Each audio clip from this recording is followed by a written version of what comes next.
Thank you so much for being with Bloomberg again today. Thank you. Could you tell me how is the merger between Micex and RTS progressing? When is it going to be a unique entity? Do we have a name yet? We don't have the name, and we're going to be one company on 19th of December. We're going according to plan, so we got all the approvals. We already started to settle with shareholders, and on 19th of December we'll become one company with one set of shareholders. So 19th of December there will be just one exchange in Russia? Now, what happens is that we also have different combining types of trading, markets and so on. So we're dividing this into two sides. One is legal merger and another is actual technological merger and the market merger. And on the legal side it's 19th of December, but then during the course of next year we will be basically merging the markets and so on. From the point of view of removing some of the competing instruments and doing these things. Are we going to see some redundancies, you think, with this merger? It's not our top priority because our top priority is the growth rather than the cost reduction is an important part, but it's not the number one, I think, because we're merging not because of the need to reduce costs. We're merging because we see huge opportunities for us in being together.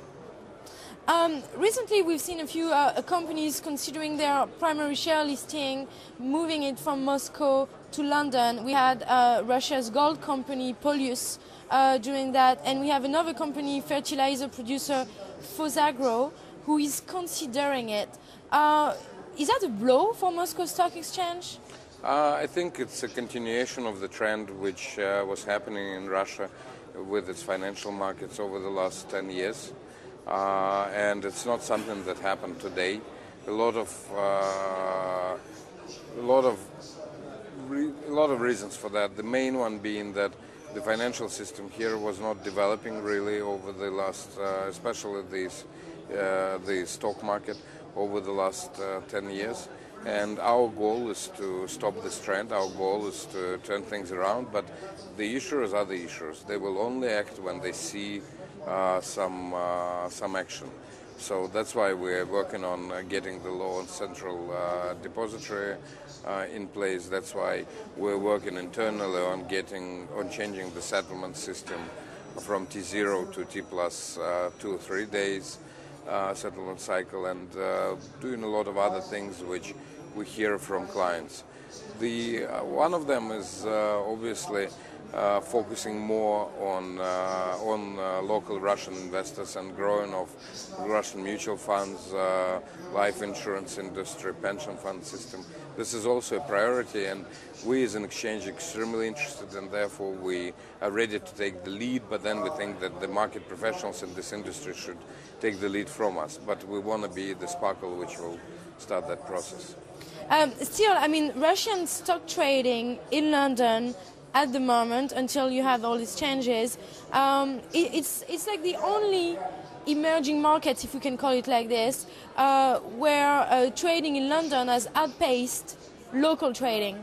So is that a problem? I think it's a problem. It's a very unnatural situation. You're absolutely correct. Russia is the only country in relation to which that happened. If to do nothing, this will continue. But that's why I think we recognize this problem. That's why we're taking action. But it's not something which can be corrected overnight. It requires an effort, and we're doing that. So in terms of the rules that would make Micex to really rival London, I mean, I have a few rules here. Like, for example, when the companies report results respecting international standards, that's not something that Micex is doing at the moment. Another example is, for example, the rules preventing company executives from selling stakes just after an IPO.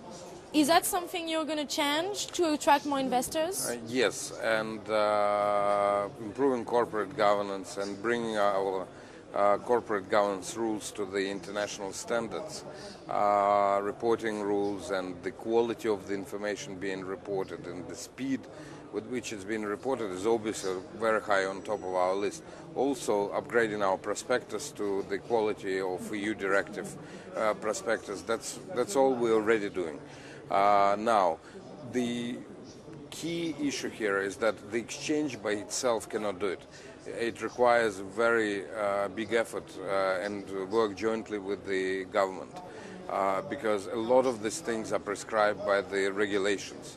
So it's certainly a priority. We recognize this as an issue, and we work hard. In addition, what we also did is our post-trade infrastructure company, National Settlement Depository, entered into an agreement with Interfax to deliver information to the customers to improve delivery of the corporate actions information. So we're working on that as well. There's a lot of things we're trying to do on that. Do you think the Russian government is actually ready to do it? And would you like the Russian government to take more urgent action?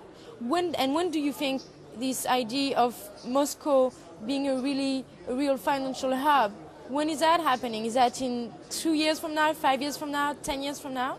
It's hard to say when that will happen. I think that will either happen or not, but it will take time, it's quite clear. Also, what is clear is that it requires quite a lot of effort to happen. I think there's a commitment to do it. Whether there's understanding of urgency or not is another matter. I personally see us as an exchange, as a place which unites issuers, investors, financial intermediaries. I see us as a leading role in pushing this for these things to happen. In those areas where there are other people pushing, I'm glad not to take the lead. But I think in most countries, exchanges are playing quite an active role in defining the local environment, and that's the role I see for ourselves. Let's talk a little bit about the situation in the markets. We've seen a lot of turbulences over the past few weeks and few months. Does the fall in equity prices have made margin calls for Russian companies, or are they differently leveraged now? I think reality is that Russia is a part of the global world, global financial system, and therefore it's not immune. So if the world markets are going down, I mean Russian markets are also going down. Russia is quite dependent on oil, so when oil price is volatile, then Russian markets are volatile as well. So we are not immune from those things. The Russian market was falling over the last couple of weeks, and therefore, obviously, I'm sure there were margin calls for those guys who were taking financing against the equity or bonds or so on. The difference, I think, in 2008, first of all, Russia was much more ready. Financial situation is much more stable. The leverage in the system is much smaller. It wasn't much smaller in 2008, but it's even more small. It's even smaller now than compared to 2008. So Russia is in a better shape, but certainly nobody's excluded when such huge tectonic events happen in the world, big crises. Everybody who is part of the global system gets impacted. Are you worried about capital outflows? We had some new number just a few days ago, $49 billion in the first 9 months of this year. Is that something that's worrying you? It's hard for me to comment whether on the number, and I don't know whether it was a correct one or not. But certainly, I think that Russia should invest much more into improving its investment climate and making it attractive for local investors and for international investors. That's certainly the case. On the other hand, Russian assets are quite, the markets allow the assets to be properly valued, and therefore if the investment climate is an issue, the assets are valued appropriately and given appropriate return.